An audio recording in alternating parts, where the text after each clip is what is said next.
what we're going to do today is going to be, it's a little bit complicated, but that's okay because you guys are obviously, star students and, on the ball and up for this. But we're going to start trying to go through the concept of times and davening.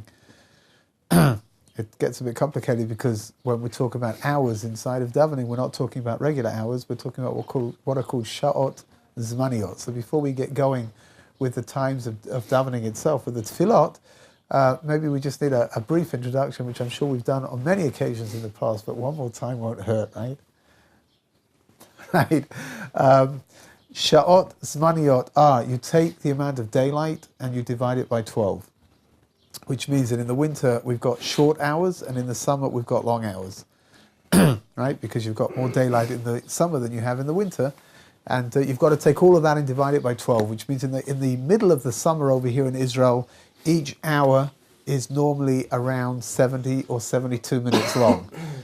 In the winter, they can be as short as 48 minutes, 49 minutes, just depending on how much daylight you've got. In different countries, you can have enormous, enormous swings from one side to the other, depending on how far away from the equator you're getting. So the further north or south you're going to go, the more extreme the differences are going to be, until you end up in places where sometimes during the winter there's no sun whatsoever, and sometimes during the summer there's no night whatsoever. Whatever. Of course, in England we have no sun whatsoever all year round, but that's just a technical issue. It's got nothing to do with the seasons. It's just to do with the smog, actually. But is it halachically permissible to live in such areas? In England? No, I don't think so. Hey, I come from England. They've actually got a huge, thriving Jewish community in Alaska. Well, huge and like thriving is a vast exaggeration. No, there is I'll tell you what's a pshat like this. Can you live there? You can live there. It's a little bit complicated. Yeah. If my memory serves me correct, the first Jewish community in Alaska that far north is in Nova Scotia. I don't think they have anything further north than that. Now Nova Scotia is still, has some kind of modicum of day and night, even in the summer, even in the winter. But there are places. There was a fascinating case about, 35, 40 years ago, of a frum American geologist who was working for the American government. And he got sent off to Alaska in the winter. And he wanted to know what he was supposed to do with Shabbos, because there are a few weeks in the year where there's no daylight whatsoever. And the question came to Rabbi Moshe Feinstein, who was the halachic authority of the generation. And he actually gave a very, very innovative answer. He said like this. He says, in a place where there's no method of being able to see whether Shabbos has come in or Shabbos has gone out, so we're talking about when it's night, it's night for weeks on end, he said that the Shabbos is a 25-hour period of Kedusha, of holiness. And that means that you can keep Shabbos each week. On Friday, you can bring it in according to when it's convenient to you. So let's say this week you finish your work at 4 o'clock in the afternoon, you can bring in Shabbos at 5 o'clock and just keep it till 6 o'clock the next day. The next week you don't finish your work until 10 o'clock at night, so bring it in at 11 o'clock and take it out at 12 o'clock the following night. Right?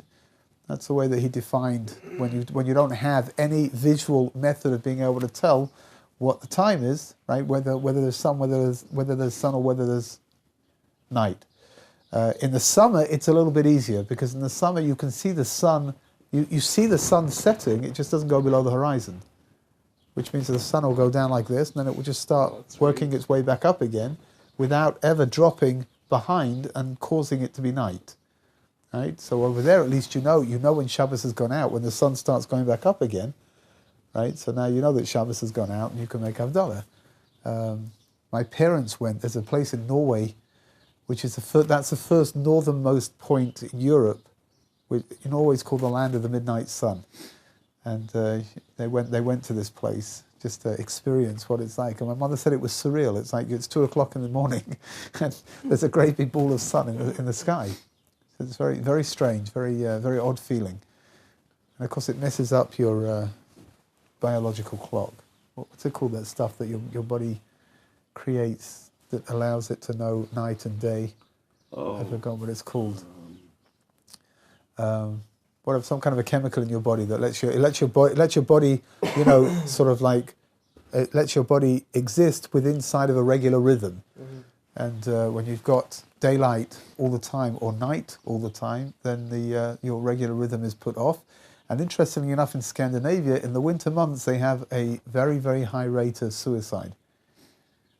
Much higher than, you know, any other time of the year in any other place as well. And that's presumably because people are in the dark. Maybe. Is that what you were trying to think? Circadian? I wasn't really trying to think at all. But if circadian is the correct word, then that's the word I was looking for. And if not, then that's ridiculous. So there is an Indian. It's an Indian. I don't think it's because Scandinavians are just naturally more depressed than anybody else. It's just that when you live in an area where it's dark the whole time, your body reacts accordingly. So in other words, we can't have, let's say, 15 day hours. According to no, that wouldn't work. Even though, again, I mean, I'm not 100% sure what happens when you go up north in the summer months. So presumably Shabbos comes in. Again, it's very long, but it's not complicated because you see the sun beginning to set. So once you know that the sun is setting, you know Shabbos has come in, right? Once you see the sun beginning to go back up again, you know, on Sunday morning at some point, so now you know that Shabbos has gone out. What do you do? You know, with you've got 3 weeks worth of night time, you could have a real serious Shabbos afternoon shlof, right? That's for sure. Anyway, we're going to deal with more regular areas, right?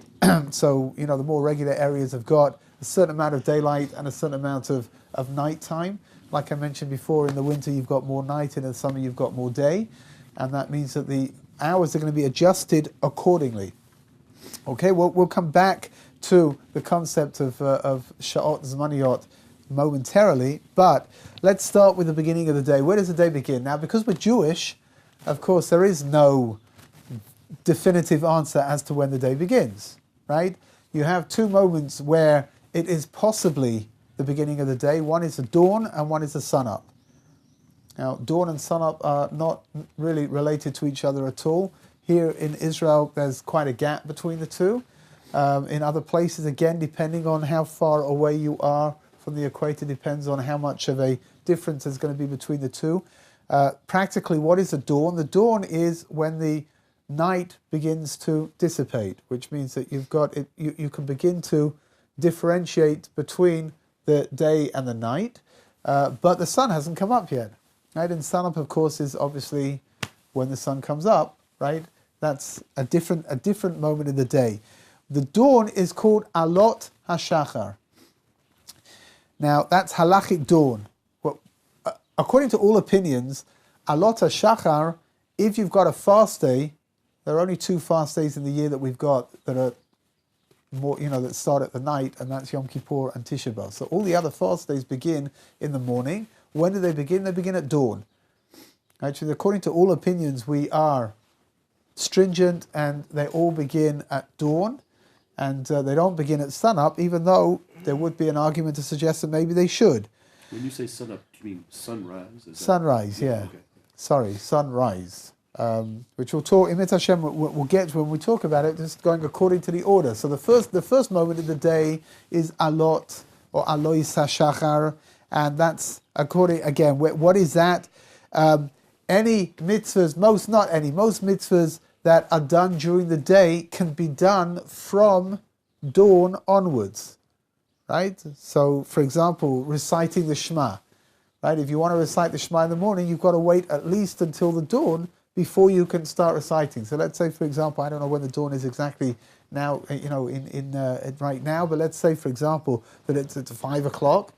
So you've got to wait until 5 o'clock in the morning to be able to recite the Shema before you can fulfill your obligation to say it in the morning. Yeah. I remember when you were saying that, I remember reading someplace where, let's say there aren't any clocks around, or it was a time when clocks weren't around. So doesn't it have to do with distance and Yes. what you can discern? The Mishnah says like the Misha Yakir, right? What is Misha Yakir? How do they define when the dawn is, right? It's a good question because Lamaisa, when the sun comes up, that's easy to be able to define because you see it and you feel it, right? However, dawn is something which just appears. I don't know how much, I imagine some of you have probably you're probably familiar with the dawn. Maybe it's just before you go to bed, when the dawn breaks and it's like, goodness me, gosh, I've got to get some sleep, Doctor said I should have a nap before breakfast, right? So, whatever. So the dawn is something which it's difficult to define that moment because, one moment it's dark and the next moment all of a sudden you realize that you can see, right? So the Mishnah itself, again, we didn't have clocks and watches in those days, right? So the Mishnah itself wants to know how we're going to define what the dawn is. So it says Mishi Yakir, from the moment that you can recognize somebody from not too far away, someone who's familiar to you, right? So, one of the things that the Mishnah uses is perhaps differentiating between different colors, right? Colors that are similar to each other, so turquoise and blue, right? But in general, that was the way that it used to be done, and that's a defining moment. That's called the dawn. Now, the truth of the matter is that even though mitzvahs that can be performed during the day can normally be started from the dawn, so we mentioned the Shema. There are other mitzvahs as well, reading the Megillah on Purim, right? Taking Arba Minim on Sukkot, all various different kinds of mitzvahs like that. Nevertheless, we normally wait until the sun rise before we start performing those mitzvahs. However, just to confuse things a little bit, right? Thank you. That got you enthusiastic, right? Just to confuse things a little bit, we've got two opinions inside of the halacha as to when the day begins. One is the Magen Avraham, who says that it begins with the dawn, and one is the Vilna Gaon and the Balatanya, who say that it begins with the sunrise. So which do we follow? Oh, good question, right? Because what's the difference over here? The difference has a lot of repercussions to it, right? As we'll get going, you'll see that there are certain hours that you've got to say the morning Shema within, certain hours that you've got to recite the morning prayers within, right? The Amidah within.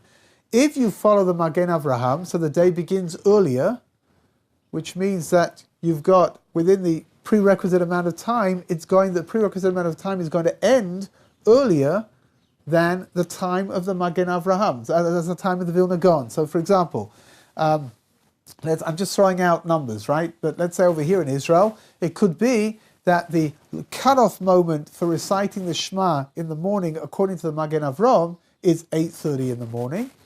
And according to the Vilna Gaon, it will be at 9:15 in the morning, because the Vilna Gaon says the day begins later than it does by the Magen Avraham. Now, again, if you're following what's going on, and I'm not convinced you are, but if you're following what's going on, according to the Magen Avraham, we're talking about the dawn, right? Which means that you're adding on another, whatever it is, 45 minutes into the equation of how much time needs to be split into 12. That means that the Magen Avraham's hours are all a little bit longer than the Vilna Gaon's hours, but they start much earlier, which means that the hours are going to finish, right? As far as we're concerned with regards to tefillah, they're going to finish earlier as well.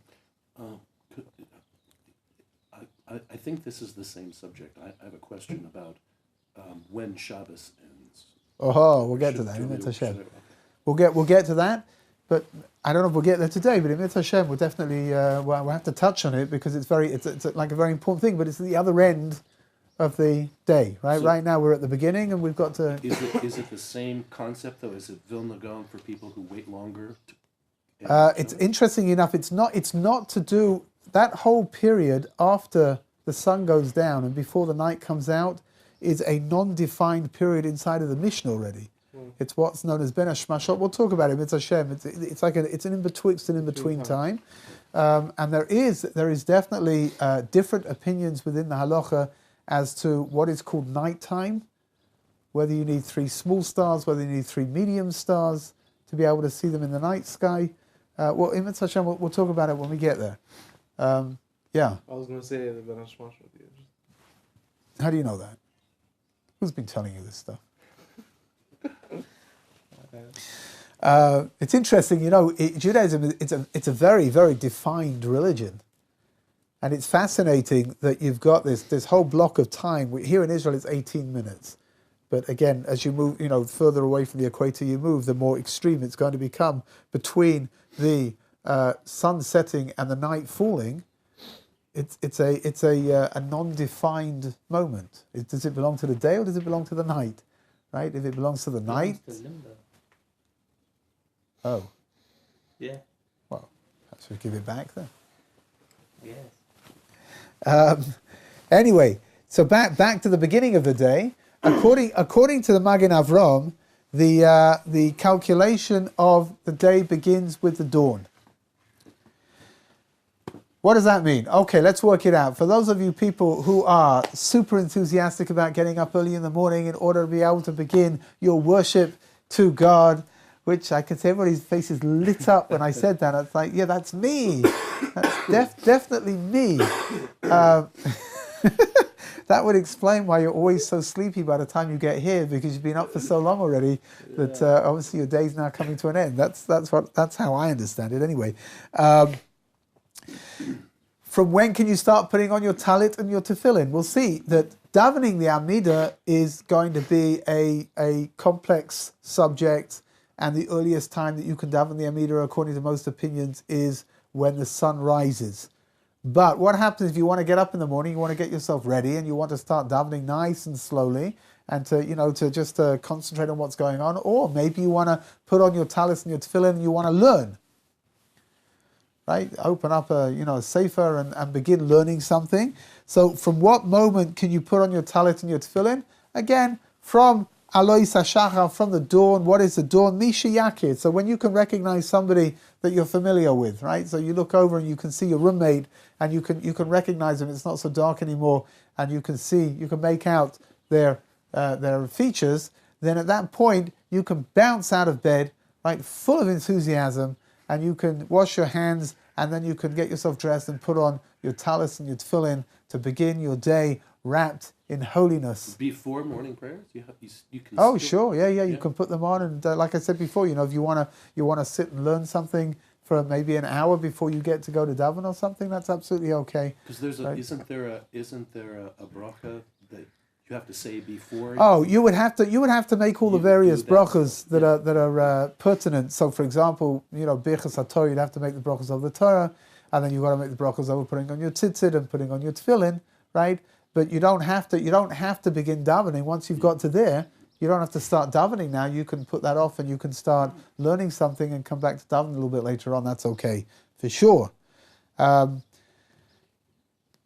at this point, this is the earliest moment that you can say the Shema as well. And again, even though, as we'll see, it's maybe not a great idea to recite the Shema that early on in the morning, because then you're going to have a gap before being able to pray the Amidah.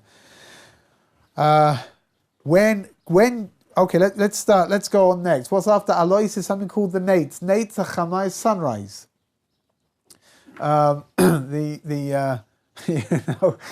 There's a cute yeshivish joke, which people probably won't think is funny, because it's a yeshivish joke. But they got all the yeshiva brachim in the intercession, right, when their yeshiva is off. So they all daven Nates. Nates is the Nates Achama, that's the sunrise, but Nates in Yiddish is also Noch 10, which is after 10. Right? So they say, I davened Nates this morning. They're saying that you've got to be careful, you've got to try to work out what it is exactly that they're saying. I did tell you wouldn't find it funny, but nevertheless, I think it's rather funny. Anyway, the Nates Achama, that's the sunrise.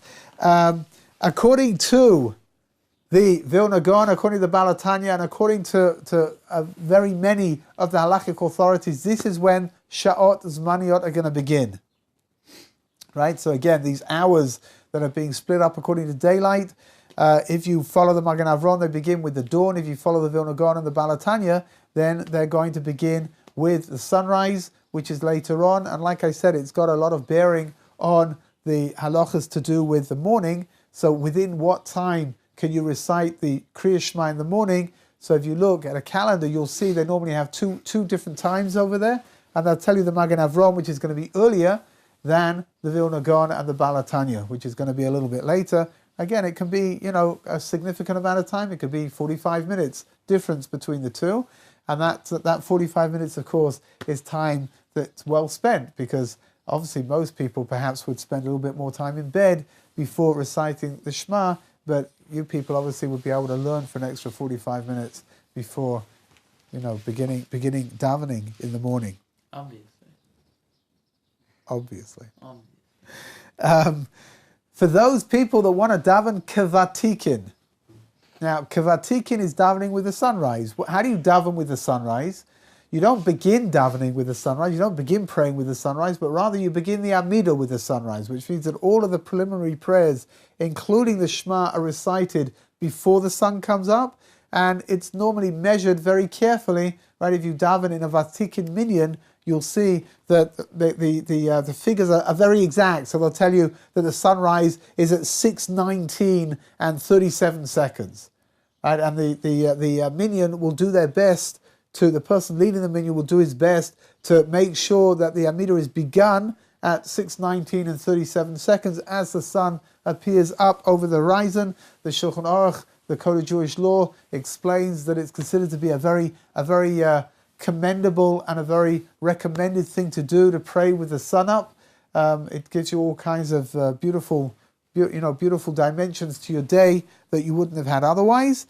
However, according to all opinions, the Nates, which is the sunrise, is the moment that the Amidah is begun, even according to the Magen Avraham, and that means that everybody is going to be davening, all Vatikin, all Nates Minyanim are going to be davening the Amidah at the same time. If you ever go to the Kotel, for example, which is an interesting place to go in general, but if you go there for Vatikin, you'll see that there are maybe 6 or 7 different Minyanim over there, and they're all holding in slightly different places until they get to the Amidah, and they all start the Amidah together, because that's the moment that the sun is going to arise. So far, so good, right? So we've had dawn and we've had the sun up. We've worked out what you can do and what you can't do with each one. Could I clarify one thing? Did you say, so there are no second opinions on Amidah? If a person prays the Amidah before sunup, then he's fulfilling his obligation only b'di'evad. Now, you know the difference between lechatchila and b'di'evad. Lechatchila is doing something in the best possible way. B'di'evad is doing it, I bet the best way to describe it, even though it's not exact, is de facto. Which means that, that's the way that it's been done. Is it okay now? Right? So if a person prays the Amidah after dawn, and before the sun comes up, he does not have to go back and re-pray the Amidah again, but he has not fulfilled his obligation in the best possible way. There's a practical dimension over here, which is a little less applicable here in Israel, but very applicable in Chutz La'aretz, Europe and in America, when you come to the winter, when the Nates Achama could be at 8:30 in the morning. Right, and at 8:30 in the morning, you're either supposed to be in work by then, or definitely on your way to work by then, if work begins at 9 o'clock. And it's very complicated for a lot of people to be able to daven, at the correct time. And over there are all kinds of leniencies which allow people to have minyanim which are going to start and finish before the nates, before the sun comes up. I remember as a kid in England in the winter, if my memory serves me correct, I think the nates was definitely after 8 o'clock. Right, sun up was definitely after 8 o'clock. I mean, like I said, the sun never came up anyway. We never had any proof that there was any. Does the minyan itself have precedence over time? It's an interesting question. There are differing opinions amongst the authorities. Some people say that if you can daven by yourself after the nates, say for example you live in an area where there's just one minyan, right? And in your minyan, they start every single day. They start at 7 o'clock, or they start at 6:45, let's say. And it's going to be a problem in the winter. It's going to be a problem with the nates because they're going to be finished. They're going to begin the Amidah before the sun comes up, right? There are differing opinions amongst the authorities about what the best thing to do, whether it's better to daven b'di'eved every day with the minyan, to be a part of the minyan, or whether it's better to daven by yourself later in order to daven the Amidah after the sun has come up. Again, I'm not telling you what to do. You should ask your COR. What is a COR? Local rabbi. Local rabbi. A competent Orthodox rabbi, Yeah. right? I'm not sure how a local rabbi fits into COR. I don't know, but whatever. I mean, it's a good old American education, right? So There's a C in local, so. good point. Okay, hey, that was very good. Wow. So you Huh? see now. I thought the ABCs in like 5th grade, so. That was a long time ago. Yeah. Things may have changed since then anyway, right? Maybe. Actually, the truth is, with texting and everything, I think a whole bunch of letters have been dropped out of the alphabet anyway. So whatever. Okay, so that takes care of Alois of the dawn, and it takes care of the nates, which is a sun up. The next time coming along, which is an important time, is the last time to recite the Shema within. Right. So what have we got? That you have to have finished reciting the Shema within the first 3 sha'ot zmaniyot, halachic hours of the day. So let's just keep this simple for the moment. Let's imagine that it gets light at 6 o'clock in the morning and gets dark at 6 o'clock at night, which does happen twice a year, right? When you've got an exact amount of day and night against each other. So if that would be the case, your hours are very simple. They're 60 minutes long each one. You would have to finish having recited the Shema by 9 o'clock in the morning, right? It gets light at 6 o'clock. The sun comes up at 6 o'clock in the morning, and it goes down at 6 o'clock at night. So 6, right? 7, 8, 9. By 9 o'clock in the morning, you have to have finished reciting the Shema. Only according to one opinion is it enough that you've started reciting the Shema before the end of the 3rd hour. You with me? Are you in there? No. Are any signs of life? Because according to all the other opinions, you need to have finished it by then, not started it. So we don't follow that one opinion. No. Okay. But if that's the situation that you find yourself in, I mean, not you, obviously, with your early morning record, you know, the idea of you not having recited the Shema within the first 3 hours of the morning is inconceivable. Inconceivable. Inconceivable. Isn't that such a fun word? Yes. Inconceivable. However, but you know, maybe you know somebody. So you know, again, if somebody starts the Shema at 2 minutes to 9, right? There's no way he's going to finish it before the end. You know, before the end of the 3rd hour. So according to one opinion, that's okay. Certainly, but the Eved, he's fulfilled his obligation. That's for sure. However, it needs to be recited within the first 3 hours. Now, when things get a little bit more complicated, again, when you've got, for example, let's say in the heart of the winter, and it's getting, let's say that the nates is going to be at, I'm just throwing out a figure, but 7 o'clock, right? And it's going to get dark at 4 o'clock, which means your day is now considerably shorter. Right, so we've got, what have we got? I can't do this. 9? Thank you. Right. We've got 9 hours instead of 12 hours, and the 12 hours have to be squeezed in to those 9 hours, which is each hour, each clock hour is going to be a lot less than 60 minutes. I would imagine it's going to be maybe 45 minutes. How does it? Are you prepared to take on the challenge over here? I could, but I think that's close. Okay, let's just say it's 45 minutes, right? Which means that at 7 o'clock in the morning is when it gets light. And now you've got 45 times 3 is 90, is 135 minutes to say the Amidah to say the Shema within. Right? No. 3 times 45. Right, okay. Which is how much? An hour and a half. 135. 2:15. 2 hours. 2 hours? 15 minutes. 15 minutes. Good, right? 2 hours and 15 minutes, and it gets dark. Let's say it gets light at 7 o'clock in the morning. That means you've got till 9:15 to be able to finish up saying the Shema. Just every day? But that matters No, how long that's the in the day is. winter, right? Right. Oh, every day is going to be slightly different, right? Which means if you take a look at a calendar that's got proper hours on it, you'll see that today, for example, I'm just throwing out numbers, right? But today, the cutoff point for reciting the Shema was at 8:45 and 26 seconds, right? And tomorrow it'll be at 8:45 and 39 seconds, right? Because the days are getting longer at the moment, right? And you'll see, that's the way that it works. If you're going right down the line, right? So every single day you need to know, right? For example, when we talked about davening the Amida kavatikin, right? When the sun comes up, every day there's a slight difference between the time that you davened yesterday, right? Right, which is the way that it's really supposed to be, because if you're being exact about this. We've got Ben over there. Is you getting anywhere? I'm trying to figure out the math.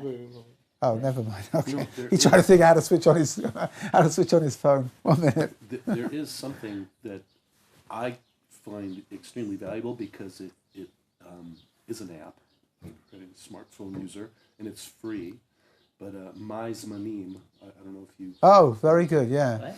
My Zmanim. MyZmanim, right, .com, which is not, it's not just an app, it's a site as well, where it will give you everything you need to know. It will give you everything you need to know, plus all kinds of things that you can't imagine that you'll need to know at all. But if you have the app, you just have to press the button, and that day it comes Yeah, up. yeah.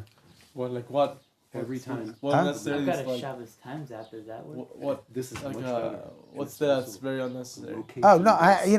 don't know, for things like when we'll talk about it, but when is Plaga Mincha, when is when is this, when is that, Plaga is when half, right? yeah, when is Mincha Gdola, when is Mincha Ktana, when is this, lots and lots of information that we'll pick up. I have a kosher phone, which does very little except for calling.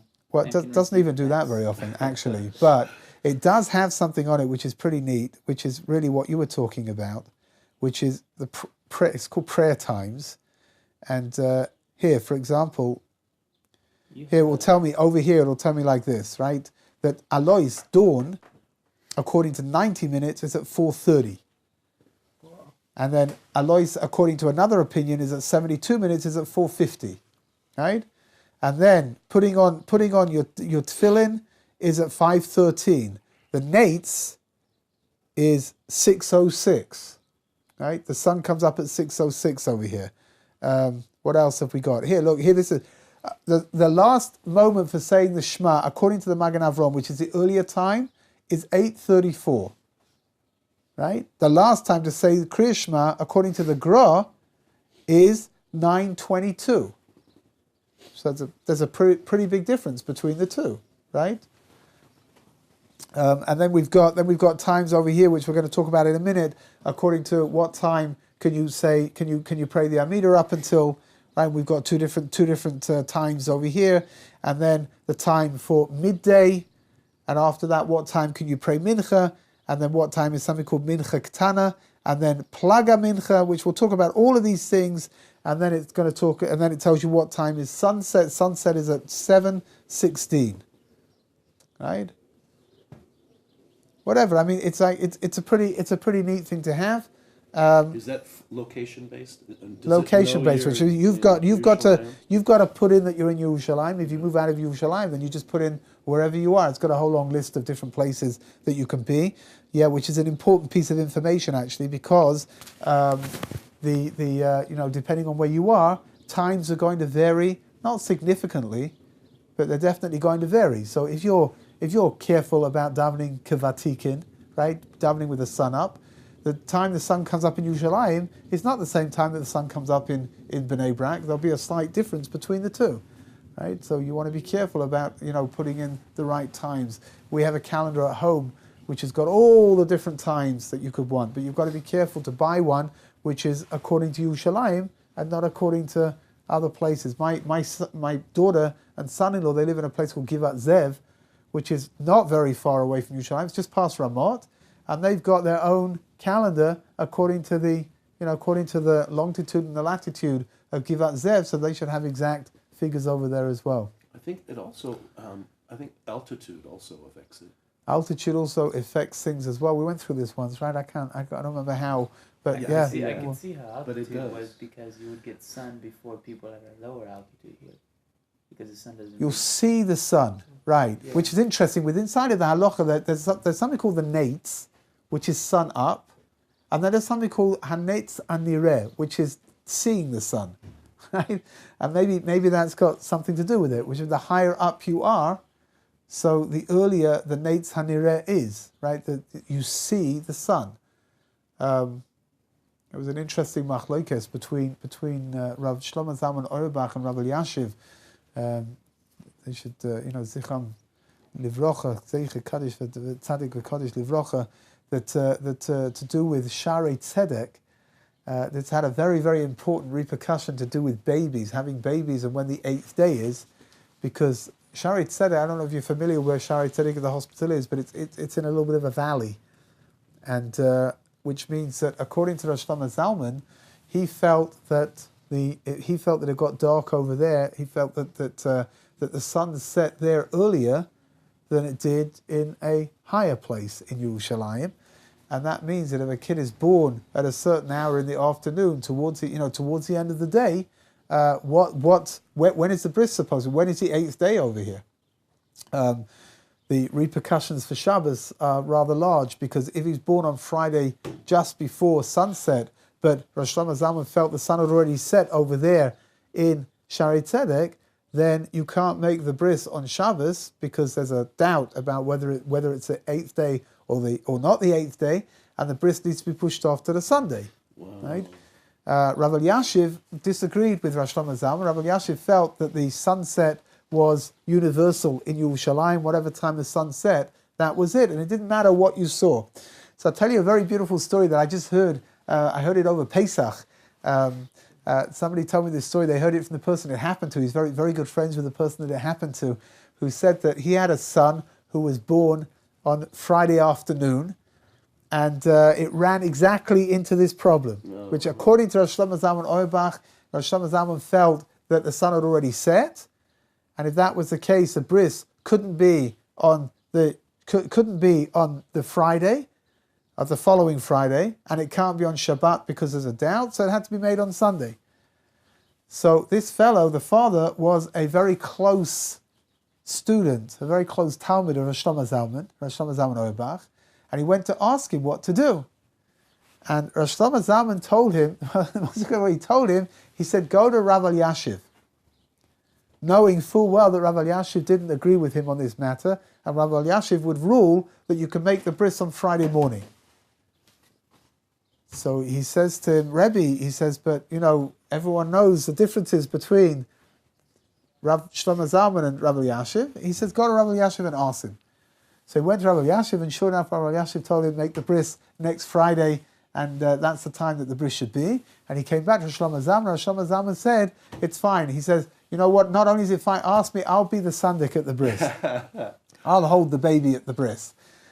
Which means that, whatever, the machlokes, it's got a follow over into all different kinds of various dimensions over here. So again, according to Rabbi Yashiv, it seems that perhaps altitude is not as important. And according to Shlomo Zalman, it seems that altitude is important. Another time over here, so we dealt with the last time to recite the Shema inside of. The latest time for davening the Amidah, when is that? So that's going to be the fourth hour of the day. Again, Sha'ot Zmaniot, right? So that means that we've got a difference between the Magen Avram and the Vilna Gaon and the Balatanya as to when the 4th hour finishes. According to the Vilna Gaon, it's later. According to Magen Avram, it's earlier. However, according to everybody, it's the 4th hour of the day. So like I said, if you've got equal days and it gets light at 6 o'clock in the morning and gets dark at 6 o'clock at night, so by 10 o'clock you need to have finished davening the Amidah. If you've got, like today, we've got much longer days. Go into the middle of the summer when you're going to have maybe it'll get light at 6 o'clock in the night, even earlier, probably 5:30 in the morning or something, and you've got 72-minute hours, so you would multiply 72 by 4, which is beyond my capabilities, of course, and you would work out from... by 4. 72 by 4. 72 by 4. See. 288 minutes. Around there, yeah. Yeah. Yeah. Which is almost 5 hours. Almost 5 regular hours, right? 60-minute hours.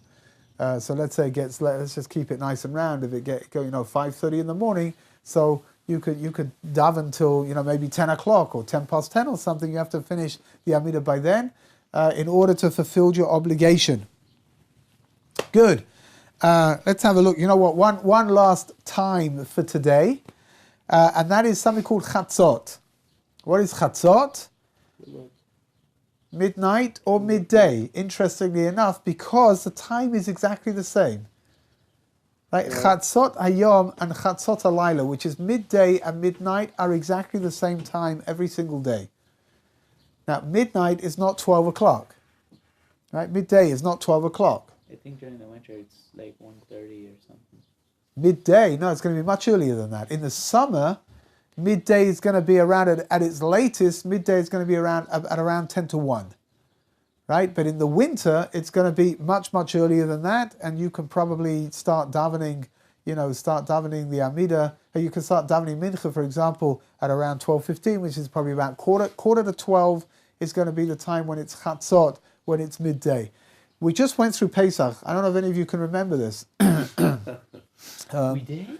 Yes, no, it was a while ago, so I don't know. I don't know what you people do or don't remember.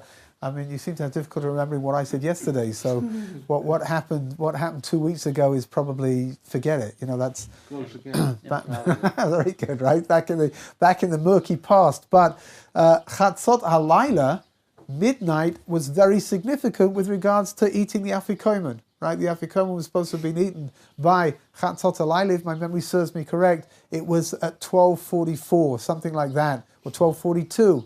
Right, was the time of Chatzot Halayla, midnight, with regards to Leil HaSeder. Now it's moving on a little bit. It's a little bit later than that right now, but it's all hovering around the same time. Midday is important because obviously it's going to make the transition from davening Shachris and the morning-related mitzvahs into davening Mincha and the afternoon-related mitzvahs. What is interesting is that with regards to davening Mincha, you cannot start davening Mincha from Chatzot, from midday. You have to wait another half an hour. Why is that? Because in the olden days, they didn't have clocks and watches the way that we do, and they would work out times according to the sun, right? And the sun, the sun at midday is at its highest point in the sky, and they would wait a half an hour just to make sure that for sure it reached that highest point before they start davening mincha, to make sure that they're not going to daven mincha by mistake a little bit early. Sun clocks, I don't know if you're familiar with sun clocks, but sundials, whatever you call them, but they tell the time. Yeah, right. They tell the time according to the sun. It makes a shadow. Right, they've got a triangle that's been built. It's got to be positioned in the right place. Right, if it's not put in the right place, it's not going to help you in any way whatsoever. Some people like to have their sundials in the shade because that way they don't get the sun on them when they go to see what the time is. That's pretty useless. Diffusion or confusion?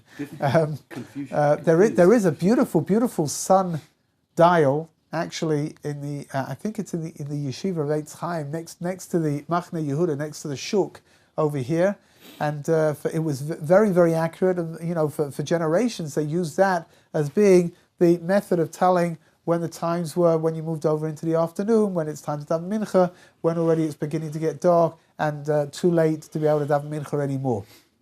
Okay, but that's the importance of Chatzot. Chatzot Hayom and Chatzot Halayla again are going to be exactly the same time, just 12 hours later on. Right, separated from each other. Okay, we're going to stop over here, Mitzvah Hashem, and tomorrow we'll talk about Mincha and Ma'ariv, and then we'll start talking about other times, things like Shabbos, and how to work all of that out.